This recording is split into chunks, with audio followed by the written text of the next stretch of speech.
Not much longer, but I do find that the karma course, like this type of information, is really practical because you can, you can watch for it. It's actually something you can do, you know. And actually, Leonardo, to answer your earlier question, I spoke too soon. This is personal and environmental, but I am actually going to give you specifically what the consistent causes are, or the consistent ripenings are, because I did say them quickly, but there is a separate homework question that asks for the two consistent. Okay, so this is going to be a bit of a review of what I just said, but I gave you both the personal and the environmental. I'm going to give you there's two consistent for each of the 10 non-virtues, because it is a homework question. So I'm answering your homework question for you.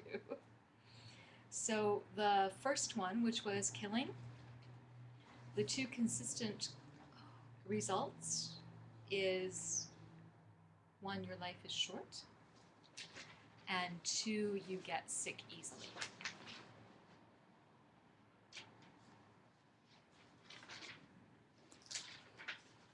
Oh, sorry. That's the same thing. Thought it was.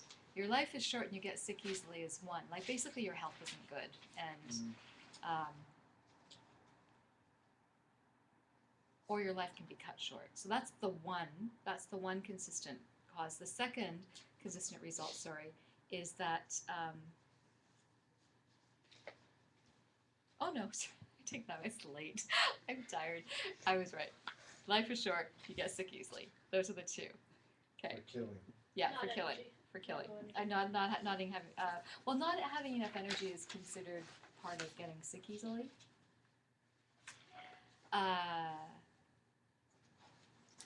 Stealing. Thank you. The two consistent causes. You don't have enough to live on, and what you have is common property. I did say that, but just to be clear, those are the two. Okay. Sexual misconduct. That's the third one of the body, right? The first 3 are body.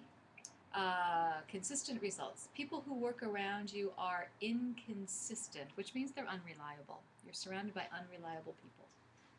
The second consistent personal result is that you have a lot of competition for your partner.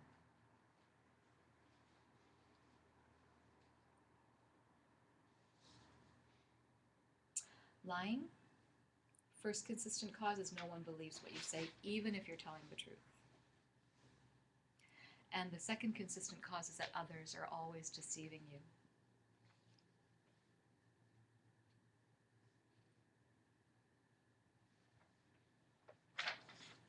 So the downfalls of speech. Just make sure I've got them in the right order for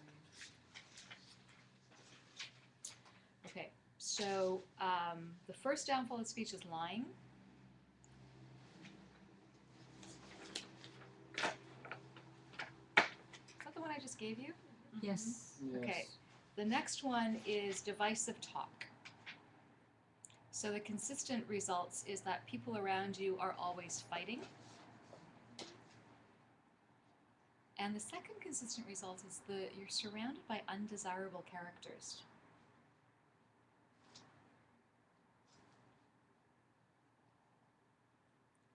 For harsh speech, the first consistent result is that you hear many unpleasant things, unpleasant noises, sounds, or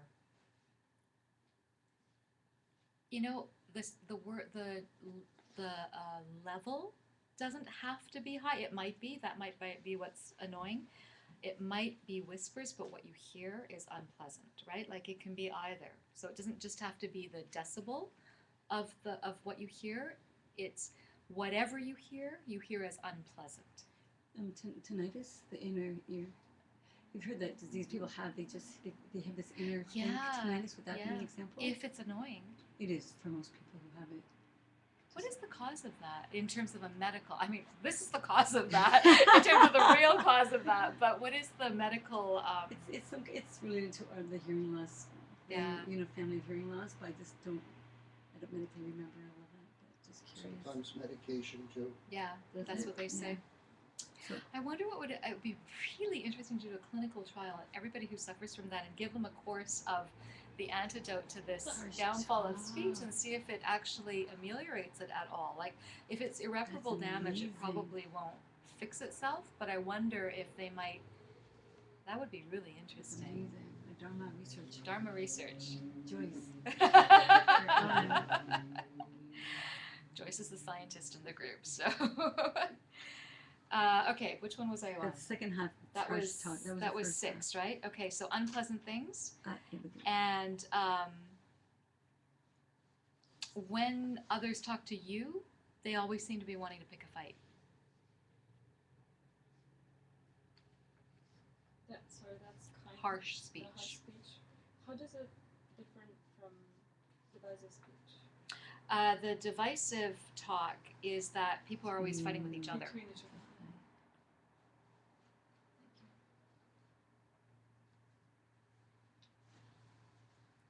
Meaningless talk, idle speech is the same as meaningless talk. The first consistent result is that no one respects what you have to say. Whereas lying was nobody believes you, right? This is where no one respects what you have to say. No one thinks that, which is the same thing as no one thinking what you say has any particular value. And the second consistent result is the low self-esteem or the lack of confidence.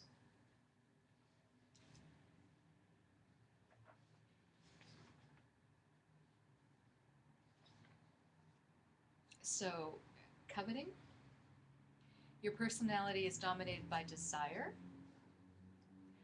and you're never ever satisfied with what you have.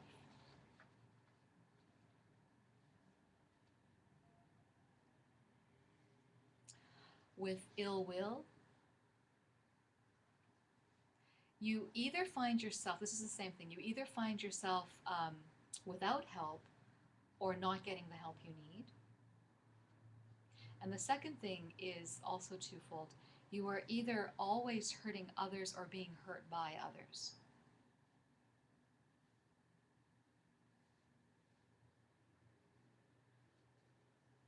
And then the last one, the wrong view, is that you become a person who keeps harmful views, or you become very deceitful.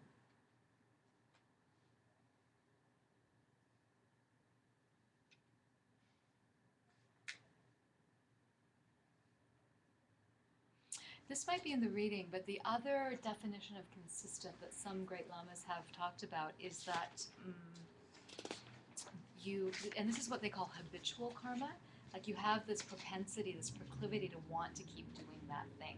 It's like a habit that you can't get rid of. That's another way they describe consistent. You're consistent in your habit of doing the thing that you shouldn't be doing. Addiction. You know, habits are, again, it's a ripening, right? It's a ripening of a karma.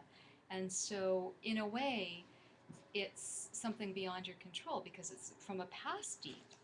But in the moment, if you can recognize that in the moment you have the power to plant a new seed, that is actually a very powerful place to overcome that. The thing about addiction, Leonardo, is I think that anyone who has that propensity actually has the perfect sort of habit to be really good at single-pointed meditation. Like if you can harness that energy, flip it. and you know, I often thought, like kids who have ADD, if they could have ADD about meditation, like they would totally rock, you know? So it's just a matter of how do you guide them? How do you, or how do I clean up my errant winds so that I can see people getting that kind of help, right? Like it's interesting because everything is a ripple coming from me. So if I'm seeing this, like how do I fix that? This is the thing. So this course is about vows and ethics and morality. And Geshe-la says, you know, he's just given us the whole laundry list of the top 10 biggies that we should not be doing. And it's actually way more powerful to not do them if you've taken a vow to not do them than to just not do them because you think you should be You should behave. There's nothing wrong with the behaving part. It's still good, but if you actually have a vow to not do this, it's even more powerful, and you get to clean stuff up faster. It also means that if you have a downfall, it's much worse. But he's wanting people to understand that if you really, really got these causes, it would just be, it would just make sense to do the right thing, right? To not kill, to not steal, to really watch your speech, because you know the results that it's going to bring you. And so you're not being ethical and moral because you want people to like you or think that you're such a good Buddhist. You're being ethical and moral because it's what's going to guarantee your happiness in the future. And not being ethical and moral is going to guarantee your unhappiness, your suffering, your continued pain. That's all.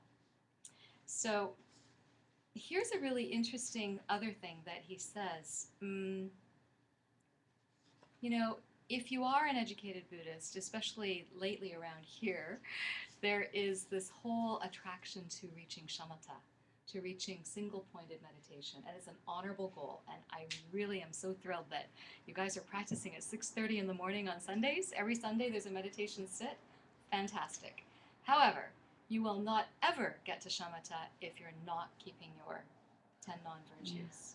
You won't. You can like sit and empty your mind and watch your breath till the cows come home, and you will not get there if you don't have your ethics and morality as something you're constantly working on. The other thing, by the way, that you need constantly is bodhicitta, that love, that you have to be coming from a place of wanting to serve and help others, or the shamatha won't work either. Like, they're all part and parcel. If you ever try to meditate with something on your mind, it's just not going to work. You have to clean the conscience. You have to clean the space. They say it's like water in a river, or sorry, in a lake, actually. Like, if it's all muddy, then the water is going to be murky and you won't be able to see clearly, right? And they say that if it's all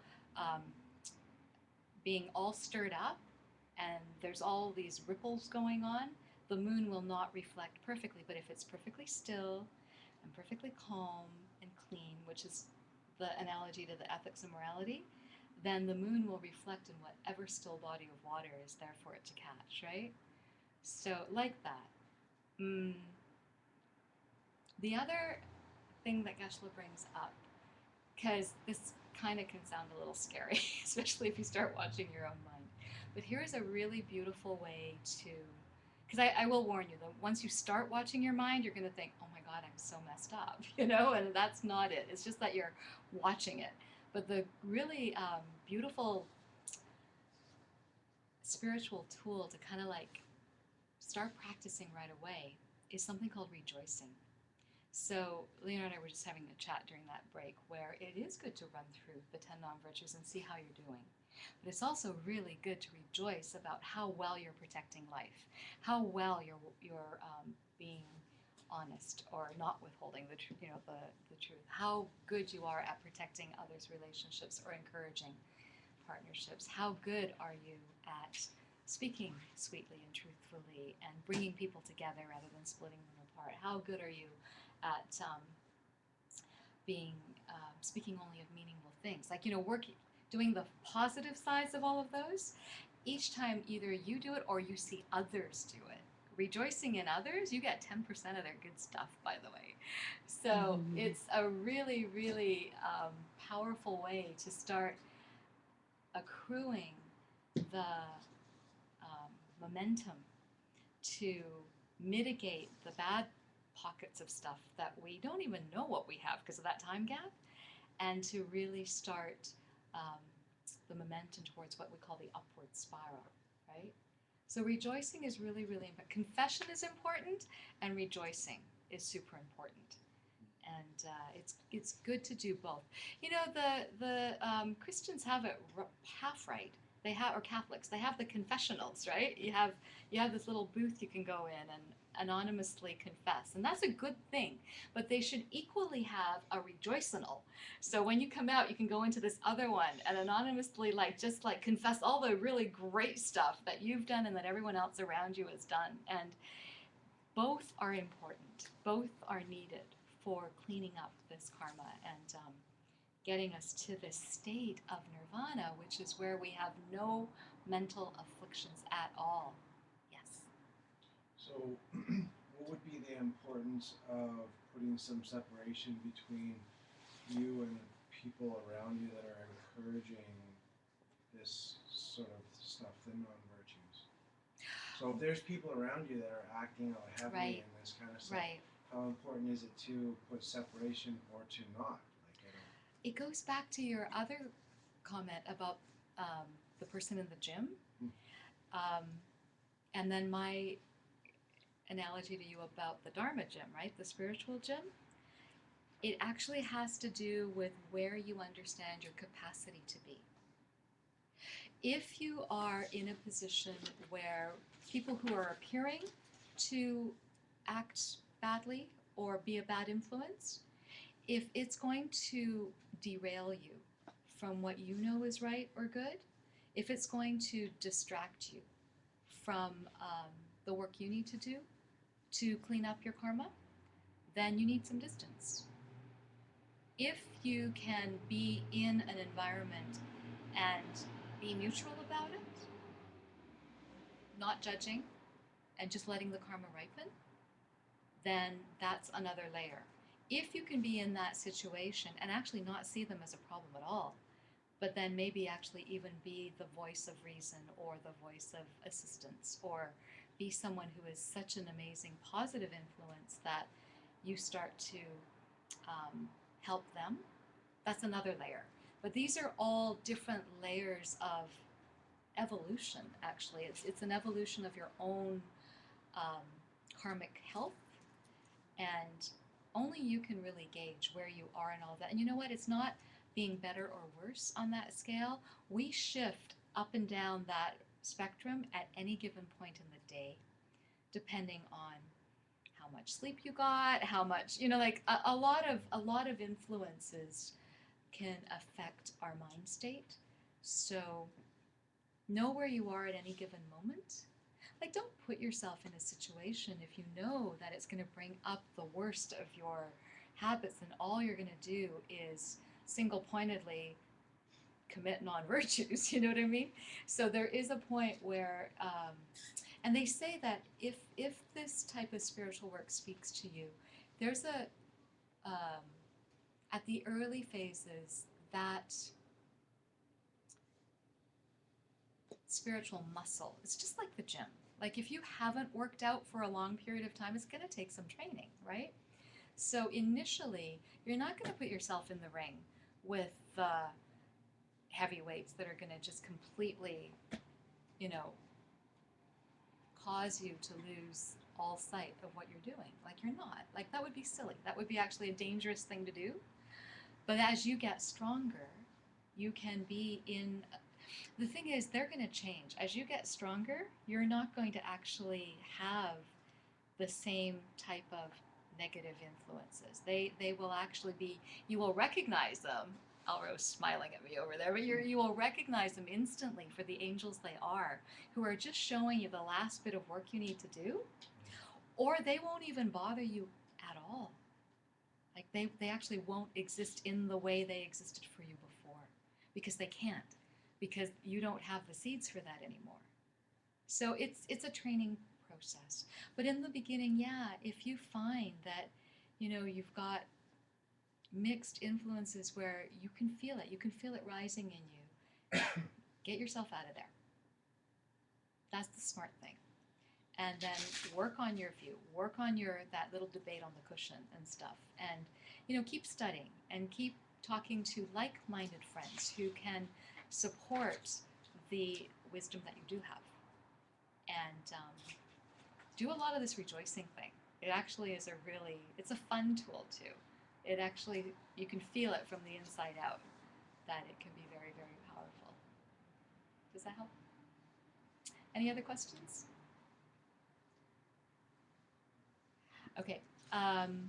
Last thing is that whatever your actions are, you will get more bang for your buck if you are doing it towards a powerful karmic object. And the most powerful are your teachers, your parents, believe it or not, regardless of what your actual... And the thing is, some of this stuff, remember, it's all intention. And it's not so much the actual act as the true and honest wish of wanting to do it. So, for example, my birth mother is dead. I never met her. So she is my most powerful object, but I can't actually physically do anything for her, right? Like physically, because... And so, but I can still, with my intention, honor her memory, honor her, you know. And I'm adopted, so I do have a beautiful mother in this life, and I can serve her and serve her beautifully, you know. And but with the intent that I am actually serving a very high karmic object. So there's always ways that you can, knowing that more powerful karmic objects are going to, like doing the same act towards some... They also say in that whole scheme of things, humans are higher up this realm than animals. So, is that Joyce's friend at the door? Come on in. Come on in. And sorry, I'm going on a bit, but this is important.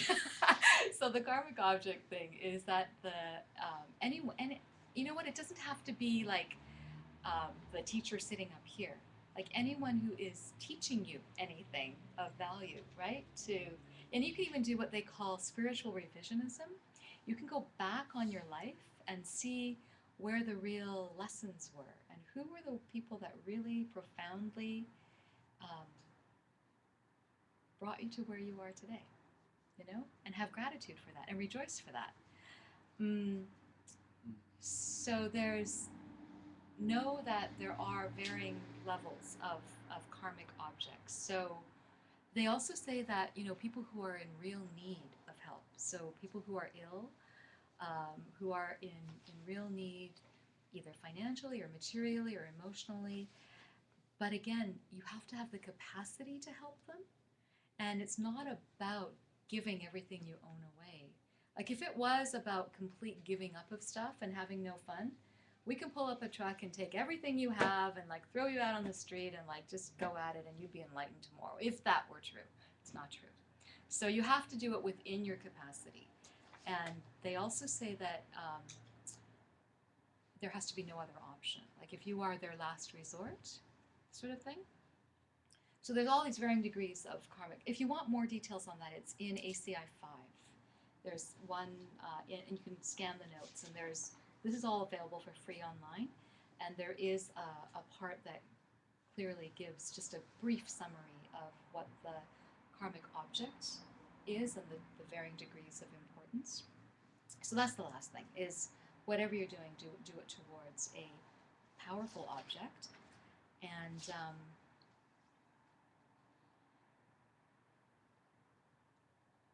yeah,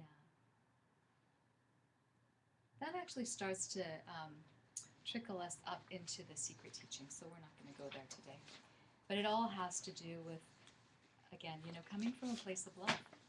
And always ask the question, what's the best thing for the most amount of people? And the answers will assert themselves. Thanks for hanging in there. That was a really heavy-duty class, and you guys just showed up, so thank you for being here. All right? Okay, let's dedicate. We can do this thing. We never show the opening prayers, but we always seem to catch the closing prayers, so...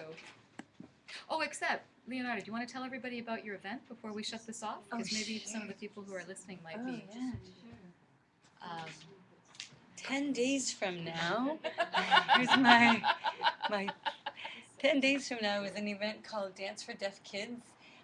It's a Friday next week, February the 14th, And it's a fundraiser dance for the deaf children that I'll be teaching next year in my new classroom.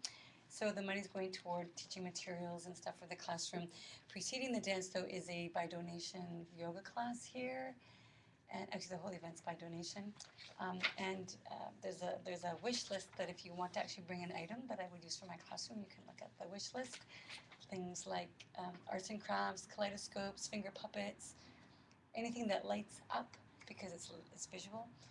And I'll end with that. And also, there are two people who are here who are going to the demo. There's an acro demo yoga, and there's those two right there, right? Awesome. Who haven't met yet. Do you guys do acro yoga? Yes. Oh, what fun! So, so love come for the demo as well. It's going to be lots of fun. It's going to be right here. And come if you want to dance. Come if you want to do yoga. Just come if you want to check out the awesome demo that's going to happen for acro. Fantastic. All right. Thanks for that opportunity to speak up.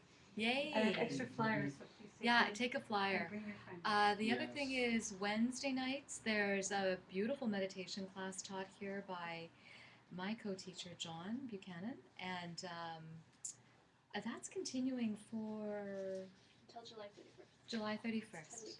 Okay. And then there's also some really beautiful workshops coming up. Oh, I'm doing a workshop. I'm doing a workshop. Yeah, there's a really beautiful. I'm doing a karma purification workshop actually on the 23rd of June here, a couple hours. It's called Sojong. It's actually a form.